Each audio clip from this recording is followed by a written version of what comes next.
कल जब हमने दोहे को समाप्त किया था तब हमने जाना था कि रावण ने माँ सीता को 1 महीने का समय दिया है और ये अपने राक्षसियों से कहकर जाता है कि अगर 1 महीने के अंदर माँ सीता उसकी बात नहीं मानेगी तो अपने चंद्रहास से वो माँ सीता का वध कर देगा, यानी कि माँ सीता के गले को उनके धड़ से अलग कर देगा। और जब हम कल का दोहा और उसकी चौपाई पढ़ रहे थे, उसे समझ रहे थे, तब एक सवाल आया था कि क्या वहां जितनी भी राक्षसियां थी जो अलग अलग रूपों से माँ सीता को डराने की कोशिश कर रही थी और रावण की बात मानने को मजबूर कर रही, क्या वो अपने राजा की कथनी पर चल रहे थे? क्या उन्हें सीता से लगाव था या फिर वो सिर्फ अपनी राजा की बातों को मानने के लिए प्रतिबद्ध थे? वो अपनी राजा की बात नहीं टाल सकते थे इसलिए सीता को डरा रहे थे, या फिर वो सीता को सही में डराना चाहती थी? या फिर किसी के मन में ये भी आ सकता है कि वो सारी राक्षसियां जो वहां पर अशोक वाटिका में पहरा दे रही थी, वो रावण जो कि उनका राजा था, उनकी आज्ञा का पालन कर रही थी और अपने धर्म का ही पालन कर रही थी। राजा जब कहीं का राजा होता है और उसके नीचे जितने भी सिपाही या फिर उसके सेवक होते हैं तो उन सेवकों का एक ही धर्म होता है कि अपने राज आज्ञा की पालन करें। तो यहाँ पर जितने भी वो सेविकाएं राक्षसियां थी वो सिर्फ और सिर्फ अपने धर्म का पालन कर रही थी, क्योंकि उनकी राज आज्ञा थी कि सीता को रावण की बात मानने के लिए तैयार करना। अब धर्म के भी 2 पहलू हैं।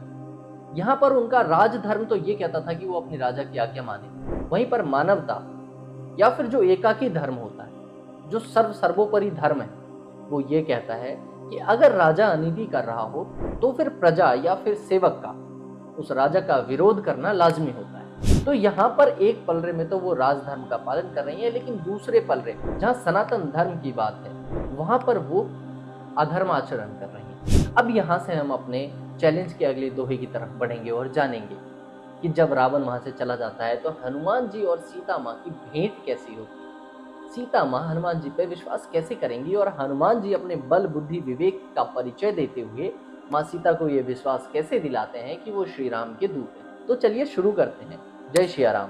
भवन गए उदस्कंदर, यहाँ पिशाच निवृंद सी कहीं प्रास दिखाओ वहीं धर ही रूप बहुमंद सियावर राम जय जय राम। त्रिजटा नाम राक्षसी एका राम चरण रति निपुण विवेका सबनो बोली सुनाई सपना सीते से ही करो हित अपना। सपने बानर लंका जारी जातु धान सेना सब मारी खर आरूढ़ नगन सीसा मुंडित सिर खंडित भुज बीसा। एहि विदिशो दक्षिण दिश जाई लंका मनो विभीषण पाई नगर फिरी रघुबीर दुहाई तब प्रभु सीता बोली पठाई। यह सपना मैं कहूँ पुकारी होई सत्य गए दिन चारी तासु वचन सुनिते सब डरी जनक सुता के चरण निपरी दोहा। जाता गई सकल तब सीता कर मन सोच मास दिवस बीते मोही मारो निश्चर बोझ सियावर राम जय जय राम। त्रिजटासन बोली कर जोरी मातु विपत्ति संगनी तय मोरी तजों दे करु बेग उपाई दुसा बिरहु अब नहीं सही जाही। आनि काठ रचुचिता बनाई मातु अनल पुनि देह लगाई सत्य करऊ मम प्रीति सयानी सुनई को श्रवण सूल समबानी। सुनत बचन पद गई समुझायसी प्रभु प्रताप बल सुजसु सुनायसी। निशिनो अनल मिल सुन सुकुमारी अस कई सो निज भवन सिधारी। का सीता विधि भा प्रतिकूला मिलई न पावक मिटई न सूला। देखियत प्रगट गगन अंगारा अवनि न आवत एक उतारा। पावक मैं शशि स्त्रवत नो आगे मानो मोहि जानी हत भागी। सुनई विनय मम विटप शोका सत्य नाम करु हर मम शोका। नूतन किशलय अनल समाना देखी अग्नि जनि करहि निदाना। देखी परम बिरहा कुल सीता सोचन कपि कलप संभीता दोहा। कपि करि हृदय विचार दीन मुद्रिका डारि तब जनु अशोक अंगार दीन हर्ष उठि कर गयो सियावर राम जय जय राम। जब रावण माँ सीता को डरा धमकाकर अपनी राक्षसियों से कहकर वहां से चला जाता है तो वहां पे उन राक्षसियों की जो लीडर होती वो होती है त्रिजटा। त्रिजटा राक्षसी जो होती है वो रावण की लंका में रहने के बावजूद श्री राम के चरणों में उसकी प्रीति होती है, श्री राम के चरणों में उसका प्रेम भाव होता है। वो समझदार होती है, ज्ञानी होती है। अब त्रिजटा जब राक्षसियों को देखती है कि वो माँ सीता को डरा धमका रही है, अलग अलग रूप धर रही है, तो वो अपना एक स्वप्न उन राक्षसियों तक लेकर जाती है और वो उन राक्षसियों को बताती हैं कि मैंने सुबह सुबह एक सपना देखा है और उसमें मैंने देखा कि श्री राम अपनी सेना सहित लंका आ गए हैं। उन्होंने लंका पर विजय प्राप्त कर ली है और रावण को नंगा करके गधों पर बिठाकर गलियों चौराहों में घुमाया जा रहा है। ऐसा लग रहा है जैसे लंका विभीषण के चरणों में डाल दी गई हो और मैं ये सत्य कह रही हूँ। सुबह का सपना है और कुछ ही दिन बीतने दो, ये सपना सत्य भी हो जाएगा। त्रिजटा का ये सपना सुनकर बाकी सारी राक्षसियां डर जाती हैं और वहां से तुरंत माँ सीता के चरण पकड़कर इधर उधर भाग जाती हैं। जब सारी राक्षसियां वहां से चली गई तो माँ सीता अभी भी संकोच में है, सोच में होती है। वो ये सोच रही होती है कि 1 महीने बाद भी मैं रावण की बात तो मानूंगी नहीं, तो फिर रावण अपने चंद्रहास से मेरा गला काट कर मुझे मार डालेगा।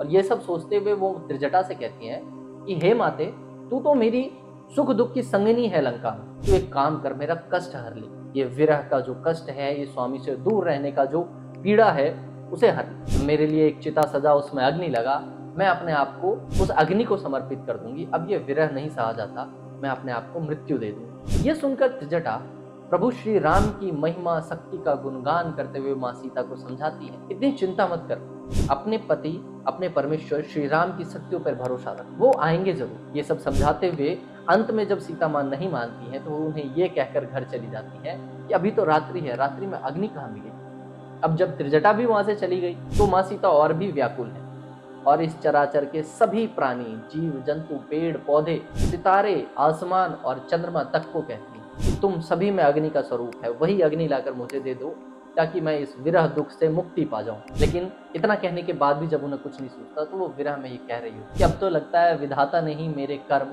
मेरी किस्मत को यही विरह दुख सहने के लिए लिख दिया।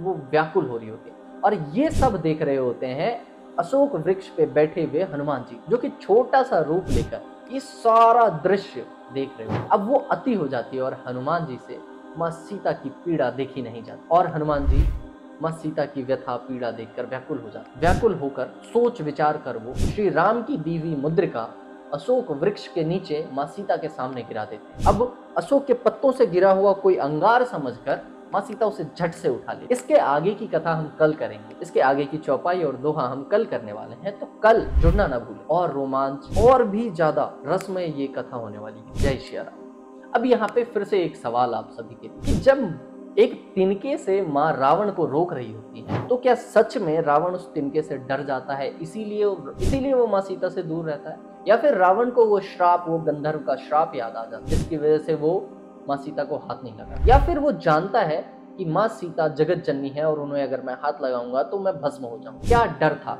जिसकी वजह से रावण माँ सीता को छू नहीं पा रहा था, उनसे दूर रह रहा था, या फिर वो रावण की मर्यादा थी। कौन थी त्रिजटा और वो क्यों राम की भक्त थी? माँ सीता त्रिजटा को विपत्ति की संगिनी क्यों कहती है? आप सभी इसके बारे में पता कीजिए, कमेंट में बताइए। तब तक मैं तैयारी करता हूँ अगले प्रसंग की। जय श्री राम।